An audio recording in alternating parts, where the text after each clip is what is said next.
ताज्या बातम्यांसाठी ABP माझाला subscribe करा आणि बेल आयकॉन प्रेस करा। महाविकास आघाडी सरकारनं नुकतंच 1 वर्ष पूर्ण केलं। या 1 वर्षामध्ये ठाकरे सरकारनं केलेली कामगिरी नेमकी कशी होती? मुख्यमंत्री म्हणून उद्धव ठाकरे प्रभाव पाडू शकले का? मराठा आरक्षणाचा प्रश्न हाताळण्यात ते कमी पडले का? या प्रश्नांवर ठाकरे सरकारनं जी भूमिका घेतली ती समाधानकारक होती का? या साऱ्या प्रश्नांची उत्तरं शोधण्याचा प्रयत्न आपण आजच्या या भागामध्ये करणार आहोत। पाहुयात आमचे प्रतिनिधी राहुल कुलकर्णी यांनी मराठा समाजातील तरुणांशी साधलेला हा खास संवाद।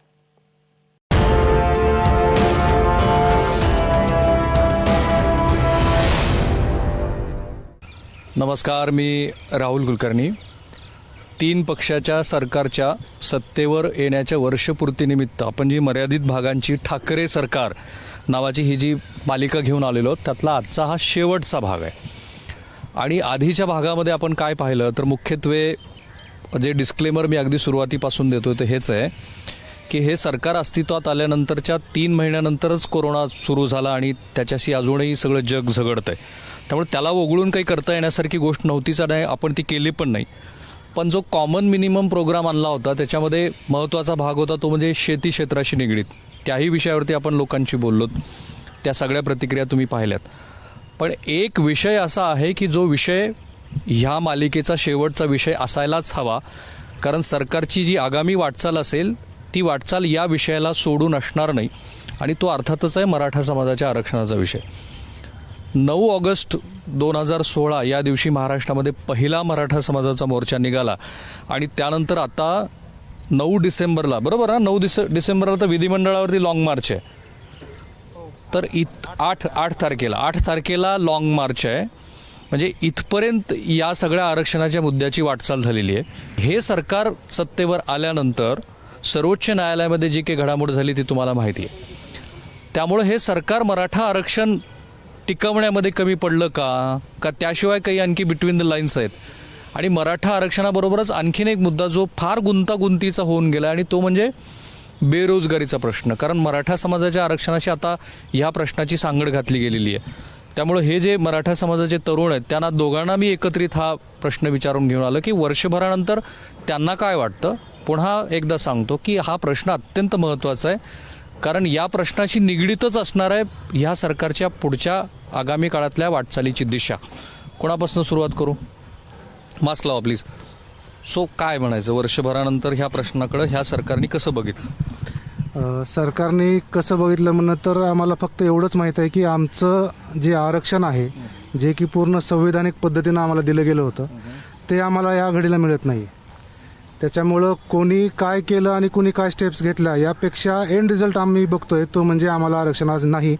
आणि आमच्यासाठी तेच महत्त्वाचं आहे की आम्हाला जे आरक्षण मिळालं नाही याच्यामागे सर्वांचंच आमचं म्हणणं आहे की प्रत्येक पक्षाच्या लोकांचं आणि जी चालू सरकार आहे आणि जे पूर्वीचं सरकार आहे दोन्हीचाही तेवढाच हात आहे असं आम्हाला वाटतं न मिळण्यामध्ये। ओके, त्यातनं सर्वपक्षीय मंडळीविषयी नाराजी आहे का आता विद्यमान सरकारविषयी?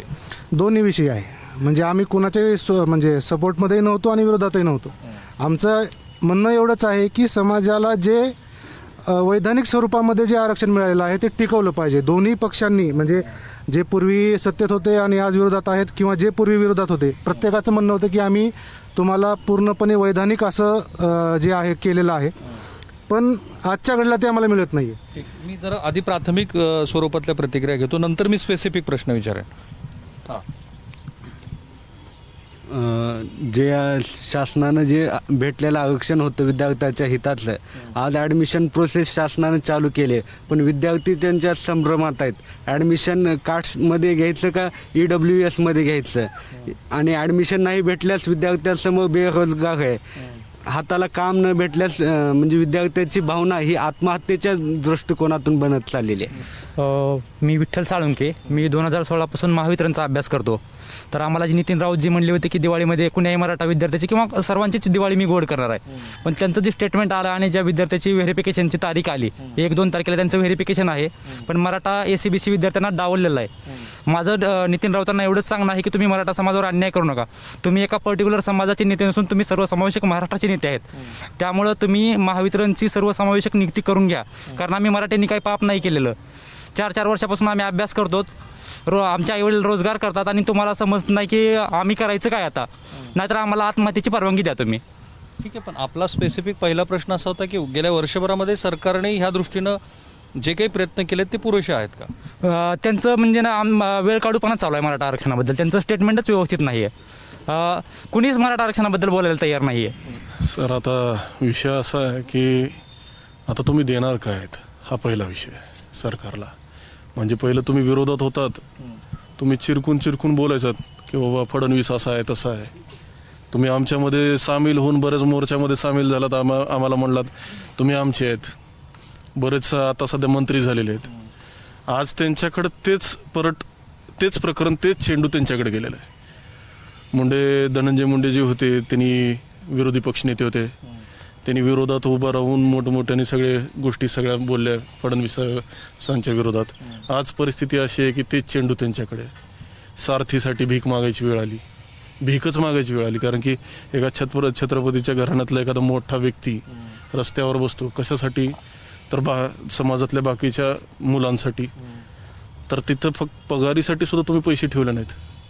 म्हणजे तुम्ही बार्टीला 1000 कोटीपर्यंत द्यायची तयारी आहे तुमची, आणि तुम्ही सारथीसाठी 50 कोटी रुपये देतात, ते सुद्धा कशाचे, तर बॅक डेटेडचे पेमेंटचे.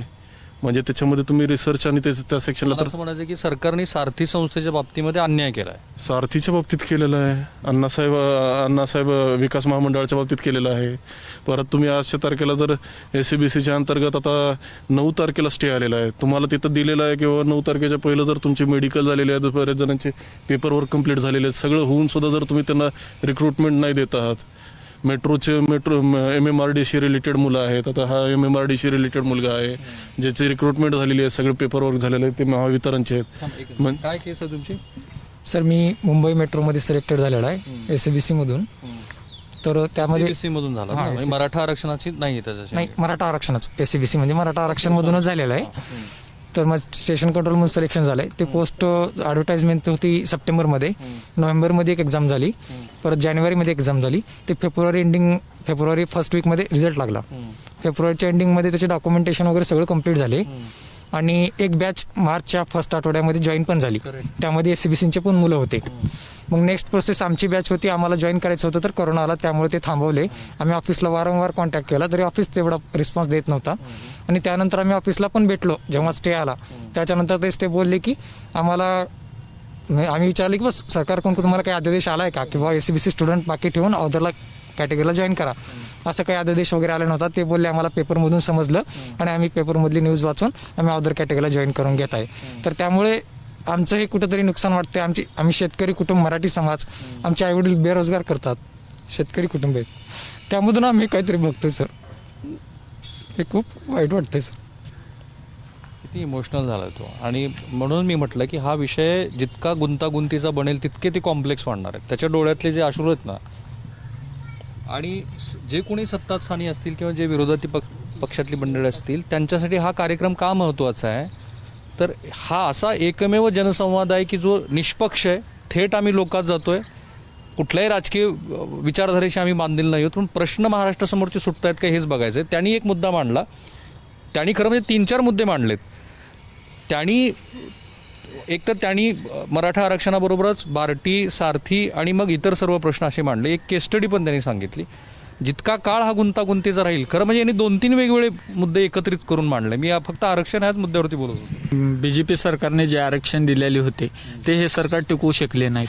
कुठं वकील हजर न होणे हे कायद्याच्या ह्याच्यात नाही, पण ह्यांच्या कुठल्या तर पुरावे न सादर करण्यामुळे वकील तिथे पोहोचू शकला नाही किंवा त्याची फीस. एकच मिनिट आहे, थोडं कॅमेरा मागे घ्या. एक छोटा कौल घेऊ. यांनी असं म्हटलेलं आहे किंवा यांच्याही बोलण्यातनं मला जाणवलं की हे सरकार आरक्षण टिकवण्यामध्ये कमी पडलं. असं किती जणाला वाटतं? त्यांनी हात वर करावा प्लीज. ऑलमोस्ट सगळ्यांना असं वाटतं की हे सरकार कमी पडलं आरक्षण टिकवण्यामध्ये. तुमचा हात खाली आहे. तुम्हाला नाही वाटत असं हे सरकार कमी पडलं? जर मास्क लावा प्लीज. नमस्कार सर, मी शुभम सोनटक्के. मला असं वाटत नाही. याचं कारण असं की सरकार तर आपापल्या प्रयत्न करते. सुप्रीम कोर्टामध्ये प्रलंबित आहे, बरोबर आहे. सरकार मोठे मोठे वकील लावते. मग मुद्दा काय होतं, जेव्हा सुप्रीम कोर्ट काहीतरी देईल बाजूने किंवा विरोधामध्ये, तेव्हा आरक्षण होईल का नाही हे डिक्लेअर होईल, बरोबर आहे. माझा मुद्दा वेगळा आहे. जे मराठा समाजाचं आरक्षण जे म्हणतात दिलंच पाहिजे. त्यांना आरक्षण त्या समाजाचा गरज असेल आरक्षणाची तर त्यांना दिलं पाहिजे. पण मला असं म्हणायचं की युथ म्हणून एक युवक म्हणून मी स्पर्धा परीक्षेची तयारी करतो. मग आम्ही काय पाप केले सर? आम्ही वर्षभर अभ्यास करतो. अभ्यास करून जर परीक्षा तुम्ही पोस्टपोन करत असाल 2-3 वेळेस, आम्ही अभ्यास करून आमचं जर काही होत नसेल तर आम्ही विश्वास कोणावर ठेवायचा हा देखील महत्त्वाचा प्रश्न आहे. याच्या डोळ्यात पाणी आहे. असं म्हणजे अभ्यास करून जर आम्हाला म्हणजे ते आम्हाला करायचंय व्हायचंय पण तुम्ही परीक्षा जर घेत नसाल तर काय करणार आम्ही? तुमचं असं मत आहे की आरक्षणाच्या मुद्द्याच्या बरोबर आम्ही होरपळतोय ना. म्हणजे दुसरे जे समाज आहेत ते विद्यार्थी आहेत ते होरपळत आहेत. ठीक आहे. आणखीन एकदा आपण एक छोटासा कौल घेऊ. मला ऑलमोस्ट सगळ्यांनी हात वर केलेत ना. सगळ्यांचं असं मत आहे की हे सरकार कमी पडलं आरक्षण टिकवण्यामध्ये. बरोबर ना? हो. बरोबर. ज्यावेळेस ठाकरे सरकार सत्तेवर आले त्यावेळेस नक्कीच त्यांनी आम्हाला असं वाटतं की त्यांनी मराठा आरक्षणाची सुपारी घेतली आहे. कारण सत्तेवर येण्याच्या अगोदर हे जे विरोधात होते म्हणजे पूर्ण नाव काय? करंडे सतीश राजेंद्र. तर सत्तेवर येण्याच्या अगोदर तुमची कौटुंबिक पार्श्वभूमी सांगा बरं काय? कौटुंबिक पार्श्वभूमी मला वडील नाही आहेत. माझी आई आहे आणि मीच राहतो घरी आणि माझे किती आहे 2 तुम्हाला? शेती नाही आहे. ठीक. आणि तुमचं शिक्षण काय झालं? शिक्षण MA political science. Political science. आणि तुम्ही असं का म्हणालात की ठाकरे सरकारने सुपारी घेतली? ज्यावेळेस आरक्षणाचा मुद्दा चालू होता म्हणजे BJP सरकार सत्तेत होती तर त्यावेळेस जेव्हा सामनामधून त्यांचा लेख आलेला होता की मुका मोर्चा म्हणजे त्यावेळेसच ते मराठा आरक्षणासाठी विरोधात होते असं आम्हाला भासवत होते. पण त्यानंतर जेव्हा स्वतः सत्तेत आले तेव्हापासून गेले वर्षभरामध्ये त्यांनी असे गोष्टी घडल्या की ज्यामुळे पूर्णपणे आरक्षण संपलेलं आहे. जसं की म्हटलं तर ज्या आरक्षणाच्या पार्श्वभूमी जेव्हा सुरू होती आंदोलने आमचे तर त्यावेळेस जास्त प्रमाणात नेत्यांचं आणि नेतृत्वाचं प्रमाण होतं आमच्या समाजामध्ये. तर त्यावेळेस खूप मोठे मोठे मोर्चे निघाले. पण जेव्हा हे सरकार सत्तेवर आलं तर हे नेतृत्व आणि हे नेते कुठे गायब झाले आम्हाला दिसेना झाले. कुठे गेले माहिती नाही. कारण त्यांच्याकडे जेव्हा आम्ही विचारायला गेले की साहेब तुम्ही या तर त्यांचे की आम्ही सत्तेत आहोत. म्हणजे सत्तेची सुपारी खाऊन शांत बसलेले आहेत आणि मराठ्यांना दारोदारी पाठवत आहेत. जर पार्श्वभूमी पाहिली तर मराठा समाजामध्ये 70% गरीब आहेत, अत्यंत गरीब. एका घरामध्ये 4 विद्यार्थी असले तर 1 जण शिकतो, बाकीचे 3 जण कामाला जातात. एवढी वाईट परिस्थिती आलेली आहे म्हणून समाज सध्या रस्त्यावर आहे. पण त्याचं कुठेही भान या सरकारला नाहीये आणि कुठेतरी हळूहळू करून मराठा मोर्चाची बांधणी जी केली होती संबंध महाराष्ट्रामध्ये सकल मराठा समाजाने ते फोडण्याचं कार्य ठाकरे सरकारकडून केलं जात आहे. फार फार मोठे आरोप करतायत ही मुलं. आणि गंभीर बाब अशी आहे की त्यांचं वय आणि त्यांची विचारप्रणाली बघता मला वाटत नाही कुणी इथं राजकीय प्रणाली कुठल्या राजकीय पक्षाशी निगडीत कुणी आहे का इथे? कुणीही नाही आहे ना. थोडं कॅमेऱ्यामध्ये मागे जा. आपण ह्या वेळेला खूप जाणीवपूर्वक प्रयत्न हा केलाय. आपल्यापैकी कुणी कुठल्या राजकीय पक्षाशी निगडीत नाही आहे ना? ठीक आहे. मी फार स्पेसिफिकली आता जाईन स्पेसिफिकली यासाठी की ह्या सरकारमध्ये एक समिती आहे जी की मराठा आरक्षणाचं कायदेशीर लढाई जी काही लढायची त्यासाठीच्या कामकाजात ती असेल. आणि आपल्याला सगळ्यांना माहिती आहे त्या समितीत कोण आहेत. सन्माननीय मुख्यमंत्र्यांनी वेळोवेळी त्या संदर्भातल्या भूमिका जाहीर केलेल्या आहेत. आता स्पेसिफिकली कोणाला दोष द्यायचा झालाच हे आरक्षण नाही टिकलं म्हणून तर अशोक चव्हाणांना देईन मी. कारण त्याने जे पुरावे असतात ते कोर्टामध्ये सादर केले नाहीत. जे न्यायालयात जर योग्य ते पुरावे दिले असते तर आरक्षण टिकलं असतं. तुम्ही फार स्पेसिफिकली काही मुद्दे मांडलेले आहेत म्हणून मी विचारतो की आता कोणाला दोष द्यायचाच असेल तर असं देता येईल का की सगळी न्यायालयीन प्रक्रियेमध्येच आपल्याला दिसतं की न्यायालयीन प्रक्रियेमध्ये हे सगळं अडकून बसलंय? सर न्यायालयीन प्रक्रिया म्हणजे काय? तुम्ही म्हणजे काउन्सिलर देतात कशाला? सिनियर काउन्सिलर आपण म्हणतो कशाला? ज्यानं बरेच केसेस लढलेलं आहे, ज्याला तेवढी फीज आपण पे करतो. फीज सुद्धा तुम्ही आमच्याच पैशातून पे करतायत ना. आज घडीला तुम्ही आमच्यासाठी काउन्सिलर लावलात, काउन्सिलर लेट लावलात. काउन्सिलर लेट गेल्यामुळे आम्ही जर तुम्हाला प्रतिप्रश्न विचारतोय तर तुम्ही तुमच्या हक्कानं लावा. जर तुम्हाला जर ताकद असेल तर असं म्हणायचं. जर म्हणजे तुम्ही ॲज अ रिप्रेझेंटेटर आहेत आमचे आणि जर तुम्हीच आम्हाला म्हणतायत म्हणजे एक ते घरात जसं आई आणि लहान मुलाचं जसं नसतं का प्रकरण, ते जेवायला नाही घेतलं तर मग ते आई काय तर दबाव टाकते. मग ते तसं नाहीये. हे उलटच प्रकरण आहे. जबाबदार तर आता वडट्टीवारला तुम्ही घेतलाय. वडट्टीवार स्पेसिफिकली डायरेक्टच म्हणतात की आम्ही मोर्चा काढू तुमच्या अगेन्स्टमध्ये, हे करू ते करू. म्हणजे एक पदसद्य ओबीसी विरुद्ध मराठा हा एक सुप्त संघर्ष आहे. नाही क्रिएट करत आहेत हे. अच्छा, सरकारमधलीच लोक क्रिएट तुम्ही स्पेसिफिक आता आम्ही सुद्धा न्यूजमध्येच वाचतोय ना, बघतोय ना हे की त्यांनी डायरेक्टली मीडिया समोर येऊन जेव्हा बोलतायत. तुम्ही जेव्हा एक पदसिद्ध प्रतिनिधी आहेत, तुम्ही त्या कमिटीमध्ये बसलायत आणि तुम्हाला त्याचा स्टडी करून त्यावेळेस तुम्हाला मुवमेंट करायची आहे तर तुम्ही म्हणतात नाही मुवमेंट नाही करणार. तुम्ही बाकीच्याला नुकसान. तुम्ही पहिल्यांदा एक मंत्री म्हणून बसलाय तर तुम्ही पहिलं साफ मनानं पहिलं बोलायला चालू करा ना. तुम्ही डायरेक्ट काय म्हणतात की आम्ही तुमच्या विरोधात मोर्चा काढू. तुम्ही मंत्री आहेत, तुम्ही सगळ्या समाजाचे मंत्री आहेत, एकाचे नाही आहेत. राजकीय दृष्ट्या आजचा तरुण हा खूप संवेदनशील आहे आणि विचारी आहे. त्याला मुख्य माध्यमात काय चाललेलं आहे यापेक्षा सोशल मीडियावरती जे काही घडतंय तोही एक मोठा सोर्स आहे. तो व्यक्त होतोय, स्वतः विचार करतोय आणि स्वतः विचार केल्यानंतरची ही त्याची मतं आहेत. काल परवापर्यंत ज्या सरकारच्या विरोधात ते बोलत होते किंवा ज्या सरकारच्या समर्थनार्थ ते बोलत होते, विरोधात समर्थनार्थ, त्यांना फार स्पेसिफिकली काहीतरी गोष्ट हवी आहे, ती झाली नाही म्हणून तो रोष आहे. आणि तो रोष व्यक्तिशः पण ते कुणाच्या तरी विरोधात सांगतायत, त्यांनी काही मतं मांडलेली. तुमची ह्याच्यापेक्षा वेगळी काही मतं आहेत? पहिला मुद्दा तर असा आहे की आरक्षण कशासाठी. सगळ्या जे आता ओबीसी असेल, एससी असेल, एसटी असेल किंवा मराठासाठी आरक्षण हे टू दे अपलिफ्टमेंट म्हणजे त्या समाजाला दुसऱ्या समाजासोबत खांद्याला खांदा लावून वर यावं, अपलिफ्ट करण्यासाठी असतो. मग आता याच्यामध्ये जे समितीवरचे जे माणसं आहेत ह्या सरकारमधले, जे की स्पेसिफिकली सगळेच म्हणेल मी, सगळेच असतील. ह्या सगळ्यांना मला एक प्रश्न विचारायचा आहे. एकच मिनिट, तुम्हाला हे सगळ्यांची नावं माहिती आहेत ना? माहिती आहेत. सांगा बरं. चव्हाण साहेब असतील, पवार साहेब असतील, हे जे सगळेच असतील आणि ह्याच्या पहिल्याचेही असतील, पहिलेच्या सरकारमधले, हे सगळ्यांना फक्त एक प्रश्न विचारायचा आहे की पूर्ण मराठा समाजामध्ये ह्यांना हे तर माहिती आहे का की बिलो पॉवर्टी लाईनमध्ये किती जण आहेत. जसं की आमच्या मित्रांनी आताच तुम्हाला एक त्याची मनोगता सांगितली, कहाणी सांगितली की वडील नाही आहेत, आई आहे, त्याला शेती नाही आहे. मग असे लोकांचं ते नुकसान होत नाही आहे का? जसं की एकाने नीटचं सांगितलं. नीटमध्ये ज्या ओपन कॅटेगरीजला 570, 580 मार्क लागतात आणि त्याच्याकडे जर समजा इकॉनॉमिकली त्याचा बॅकग्राऊंडच स्ट्रॉंग नाही आहे तर तो अभ्यास कसा करणार आहे. तर हे सगळ्या गोष्टी महत्त्वाच्या आहेत. आणि ह्याच्यामध्ये काय चालू आहे की ह्या 1 वर्षामध्ये जेव्हापासून सरकार आलंय, आता मी एक टीचर आहे, मग मला माहिती आहे, मी शिक्षक आहे, मी नीट शाळेमध्ये की नाही, मी प्रायव्हेटमध्येच आहे, मी नीट जेईला शिकवतो. मग ह्याच्यामध्ये जेव्हा माझ्यासमोर स्टुडंट येतात डिफरंट कॅटेगरीमधले येतात, सगळ्यामधले येतात. त्यांनी म्हणतात की मराठा समाजामध्ये काही जण खूप बिग शॉट्स आहेत. मी म्हणतो की दुसऱ्या समाजामध्ये पण आहेत ना, सगळीकडे आहेत, पण कुठं किती पर्सेंटेज हे त्यांना कुणालाच माहीत नाही आहे. हे डावला डोळ चालू आहे सगळी की ह्याच्याकडून हे म्हणजे the ball is in someone's court, इकडून टाकलं की तिकडे जायचं आणि तिकडून टाकलं की इकडे जायचं. हे वर्षभरात जे काही झालं ते तेच चालू आहे. त्यांनी काय त्याच्यावर अभ्यासच केला नाही, प्युअर अभ्यास कुठलाच नाही आहे. मग तो कुठलाही असो, त्यांना माहीतच नाही. तरीही आमच्या समाजाने पूर्णपणे सगळ्या गावागावामधून बाकीच्या समाजांची सुद्धा त्यांच्याकडून राईटअपमध्ये दिलं होतं. त्याच्यावर अभ्यास केलाय का?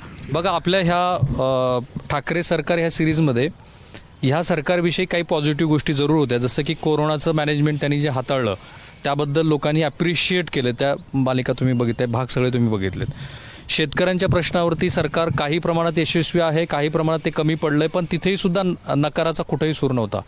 पण ह्या सगळ्या मराठा समाजातल्या तरुणाशी बोलल्यानंतर जे दिसतं ते असं की गेल्या वर्षभरामध्ये मराठा आरक्षणाच्या मुद्द्यावरती हे सरकार पूर्णपणे अपयशी ठरलंय. त्यांनी ते सगळे मुद्दे मांडलेलेच आहेत, मी रिपीट करत नाही. आणि असा एक समज आता ह्या मुलांच्या मनामध्ये निर्माण झालाय की सत्ताधारी पक्षातल्या काही घटकांना मराठा समाजाच्या आरक्षणापेक्षा इतर गोष्टीमध्ये रस आहेत. ते काय आहे ते तुम्ही बघितलं. माझा सहकारी निशांत बद्रेश्वर आणि कॅमेरामन काकासाहेब कांबळे, मी राहुल कुलकर्णी, ABP माझा. Thank you so much.